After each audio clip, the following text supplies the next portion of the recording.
नमस्कार, मैं हूं रंजीत झा और आप देख रहे हैं दी समाचार एक्सप्रेस। सत्ता हासिल करने के लिए बीजेपी और उसका गठबंधन किस हद तक जा सकता है, इस पर बड़ा भांडा फूटा है। इंडियन एक्सप्रेस की एक रिपोर्ट में नया खुलासा सामने आया है जो होश उड़ा देने वाला है। विधानसभा चुनाव से ठीक पहले वोटरों को लुभाने के लिए सरकारी सिस्टम में ही सेंधमारी कर दी गई।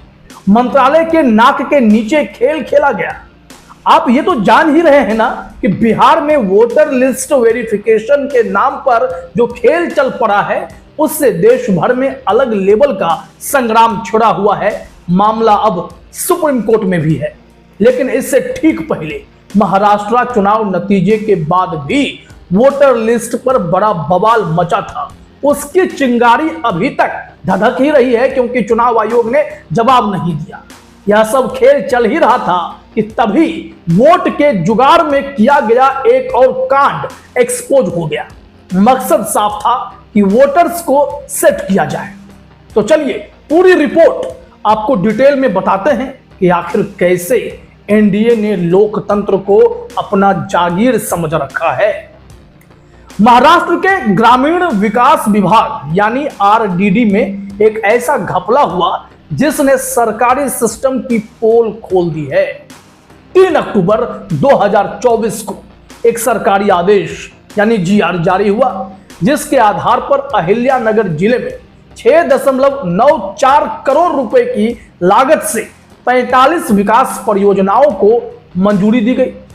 ये परियोजनाएं थी गांव में सड़कें, नालियां, शौचालय, ग्राम पंचायत भवन, वही छोटे मोटे काम जो 25/15 योजना के तहत विधायकों की सिफारिश पर होते हैं। लेकिन जब भुगतान की बारी आई तो मंत्रालय ने जांच की और पता चला यह जीआर तो फर्जी था। जी हां, मंत्रालय के नाक के नीचे सरकारी स्टैंप और हस्ताक्षर के साथ एक फर्जी आदेश बनाया गया। इतनी सफाई से कि जिला लेवल के अधिकारियों को शक तक नहीं हुआ। टेंडर निकले, ठेकेदारों ने काम शुरू कर दिया, लेकिन असलियत सामने आई तो सबके होश उड़ गए। सवाल यह है कि यह फर्जी जीआर बनाया किसने और क्यों? यहां चुनावी लाभ का खेल साफ दिखता है। 3 अक्टूबर को यह जीआर जारी हुआ जब विधानसभा चुनाव की तारीखें नजदीक थी और आचार संहिता लागू होने वाली थी। विकास कार्यों की घोषणा वोटरों को लुभाने का सबसे पुराना हथियार है। गांवों में सड़कें, नालियां, शौचालय, ये वो चीजें हैं जो स्थानीय स्तर पर वोटरों के दिल जीत लेती हैं। इस फर्जी जीआर के जरिए अहिल्यानगर के 4 तालुकों अहिल्यानगर, परनेर, श्रीगोंदा और नेवासा में 45 प्रोजेक्ट्स की घोषणा की गई। क्या यह संभव है कि इन घोषणाओं का इस्तेमाल स्थानीय नेताओं ने अपने प्रचार के लिए किया होगा या नहीं किया होगा? किया ही होगा कि ठेकेदारों को टेंडर बांटकर या कार्य शुरू करवाकर वोटरों को यह दिखाना कि देखो हम तो विकास कर रहे हैं। कैसे कर रहे हैं?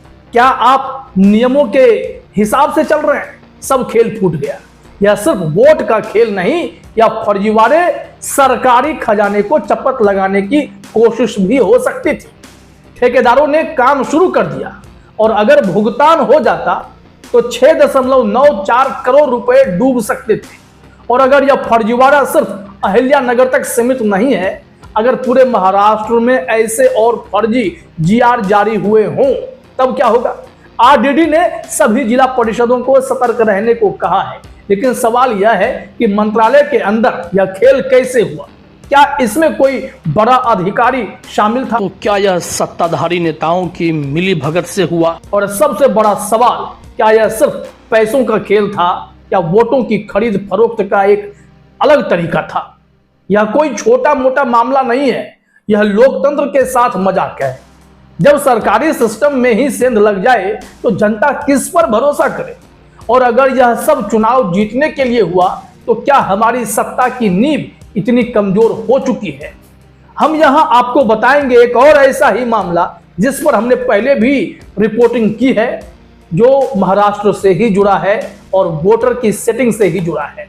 तो अब बात करते हैं उस योजना की जिसे महायुति सरकार ने अपना मास्टर स्ट्रोक माना और चुनावी जीत का सबसे बड़ा हथकंडा भी माना। मुख्यमंत्री माझी लाड़की बहन योजना जून 2024 में शुरू हुई थी। इस योजना में 21 से 65 साल की महिलाओं को हर महीने 1500 रुपए देने का वादा किया गया। जुलाई से नवंबर 2024 तक 2.34 करोड़ महिलाओं को 7500 रुपए की 5 किस्तें दी गई। लेकिन इस चमक दमक के पीछे की सच्चाई क्या है? योजना की शुरुआत में आवेदनों की जांच में भारी लापरवाही हुई।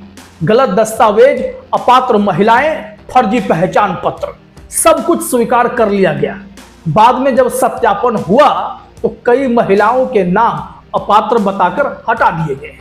लेकिन मजेदार बात, सरकार ने इन अपात्र महिलाओं से दी गई राशि वापस लेने की कोई योजना नहीं बनाई, कोई नियम नहीं बनाया। क्यों? क्योंकि चुनाव नजदीक थे। अगर पैसे वापस मांगे जाते तो वोटरों में नाराजगी फैलती और महायुति की जीत पर सवाल भी उठते। जो जीत पर सवाल तो अभी भी उठ रहे हैं। बाद में भी इन लोगों ने पैसे वापस लेने के कोई नियम नहीं बनाए, क्योंकि अघोषित तौर पर खाते में पैसा ट्रांसफर करना एक बड़ा खेल का हिस्सा था ताकि वोटर्स को सेट किया जाए। अब जरा यहां समझिए कि विपक्ष इस मामले पर क्या कह रहा था। विपक्ष का आज भी कहना है यह योजना सिर्फ और सिर्फ वोटरों को लुभाने के लिए थी। मध्य प्रदेश की लाडली बहना योजना से प्रेरित यह स्कीम चुनाव से पहले जल्दबाजी में लागू की गई। जुलाई में शुरू, अगस्त में लॉन्च और नवंबर तक 5 किस्तें अचानक से सबके खाते में डाल दी गई। इसे आप क्या समझते हैं? टाइमिंग देखिए, आचार संहिता लागू होने से ठीक पहले। क्या यह संयोग है या वोटरों को पैसे का लालच देकर वोट खरीदने की कोशिश भी है?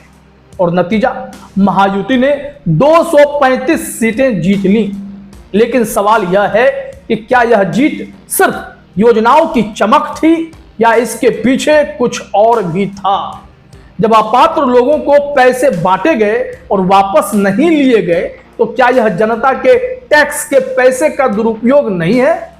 इसका जवाब आप भी दे सकते हैं। महाराष्ट्र में खेल के हमने 2 मामले बताए, लेकिन अब लौटिए सबसे महत्वपूर्ण मामला जिस पर कोर्ट में भी लड़ाई चल रही है, चुनाव आयोग से भी जवाब मांगा जा रहा है। महाराष्ट्र की सियासत में तूफान खड़ा करने वाला मुद्दा। राहुल गांधी और कांग्रेस ने दावा किया कि 2024 के लोकसभा और विधानसभा चुनाव के बीच सिर्फ 5 महीनों में वोटर लिस्ट में 41 लाख नए नाम जुड़ गए। यह हिमाचल प्रदेश की कुल वोटर आबादी से भी ज्यादा है।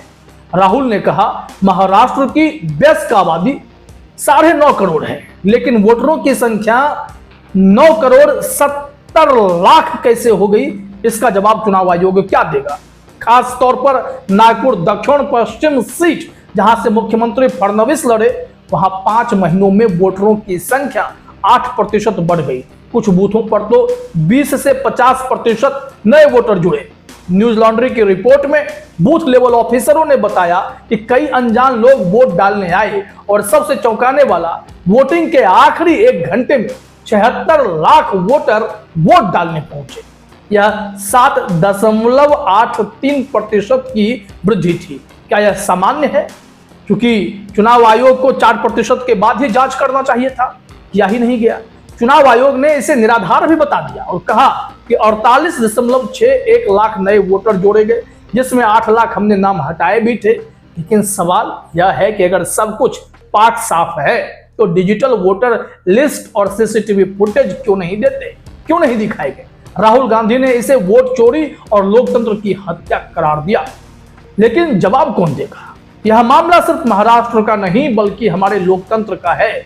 फर्जी जीआर बनाकर सरकारी खजाने को लूटने की कोशिश, लाड़की बहन योजना के नाम पर वोटरों को लुभाना और वोटर लिस्ट में हेराफेरी, यह सब क्या दर्शाता है? क्या सत्ता के लिए कुछ भी जायज है? जब मंत्रालय में फर्जी आदेश बनते हैं, जब अपात्र लोगों को पैसे बांटे जाते हैं और जब वोटर लिस्ट में लाखों नाम अचानक जुड़ जाते हैं, तो सवाल उठता है, क्या यह लोकतंत्र है या लोकतंत्र का मजाक? राहुल गांधी ने बिहार में भी ऐसी साजिश की आशंका जताई है, लेकिन सवाल यह है कि जवाबदेही कौन लेगा? चुनाव आयोग, सरकार या हमारी चुप्पी? आप क्या सोचते हैं? क्या यह सिर्फ विपक्ष की बौखलाहट है या लोकतंत्र पर सवाल खड़े हो रहे हैं? हमें बताएं, कमेंट करें, ताकि हम आपके कमेंट के हिसाब से भी बहुत कुछ सोचते हैं। और अगर आप चुप रहे तो सत्ता का यह खेल और गहरा होगा। फिलहाल इस वीडियो में इतना ही। आप तमाम साथियों का हमसे जुड़ने के लिए बहुत बहुत शुक्रिया, धन्यवाद।